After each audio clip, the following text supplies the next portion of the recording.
গেল 2 দিনে দেশে 4 বার কম্পিত হয়েছে ভূমি। দফায় দফায় এমন ভূমিকম্পে আতঙ্কিত পুরো দেশ।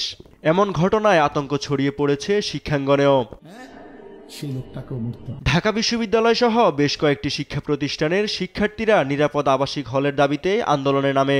ভূমিকম্পে হল ভেঙে যাওয়ার আতঙ্ক ও সংস্কারের দাবিতে হলের সামনের সড়কে কাঁথাবালিশ নিয়ে অবস্থান নেয় ঢাকা পলিটেকনিকের শিক্ষার্থীরা। তো সবার দাবি ছিল পরীক্ষায় বসবে না এবং ঢাকা পলি ইনস্টিটিউটের প্রত্যেকটা হল বন্ধ করে নতুন হলের দাবি এবং নিরাপদ একটা আবাসস্থল বা আবাসনের ব্যবস্থা যেন করা যায়। আমরা চাচ্ছি যে প্রশাসনের কাছ থেকে যে একটা নির্দিষ্ট কোনো আশ্বাস চাচ্ছি যে আসলে এটা নিয়ে তারা কি স্টেপটা নিতে যাচ্ছে। তাদের অভিযোগ, দীর্ঘদিন ঝুঁকিপূর্ণ পরিস্থিতিতে থাকলেও হল নির্মাণ ও সংস্কারের ব্যবস্থা নেয়নি কর্তৃপক্ষ।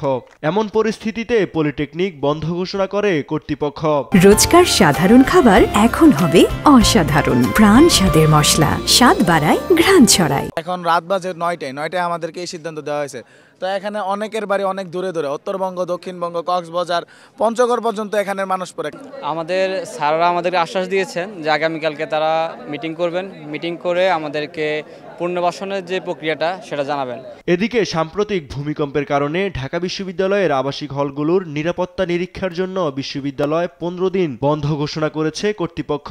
একই সঙ্গে রোববার বিকেল 5টার মধ্যে হল ছাড়ার নির্দেশ দেওয়া হয় শিক্ষার্থীদের। ঢাবি প্রশাসনের এমন সিদ্ধান্তের প্রতিবাদ জানিয়ে রাতেই 3 দফা দাবি নিয়ে ভিসি ভবনের সামনে অবস্থান নেয় শিক্ষার্থীদের একাংশ।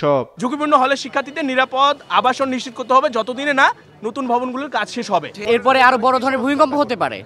সো সেই আতঙ্কে মানে কি বলবো, নিজের জীবন বাঁচানোর জন্য আমরা এখানে আসি। এই যে 5টার মধ্যে হল ছেড়ে দিতে হবে, এটা তো স্বেচ্ছাচারিতা স্পষ্টত।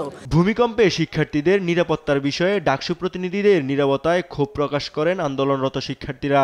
আমরা এখন পর্যন্ত বিশ্ববিদ্যালয় প্রশাসন এবং ডাকসুর কোনো সদস্যর কারো কাছ থেকে আমরা এখনো রেসপন্স পাইনি। ডাকসু আমাদের শিক্ষার্থীদের কণ্ঠস্বর। আমরা এখানে 4 ঘন্টা ধরে বসে আছি, শুয়ে আছি।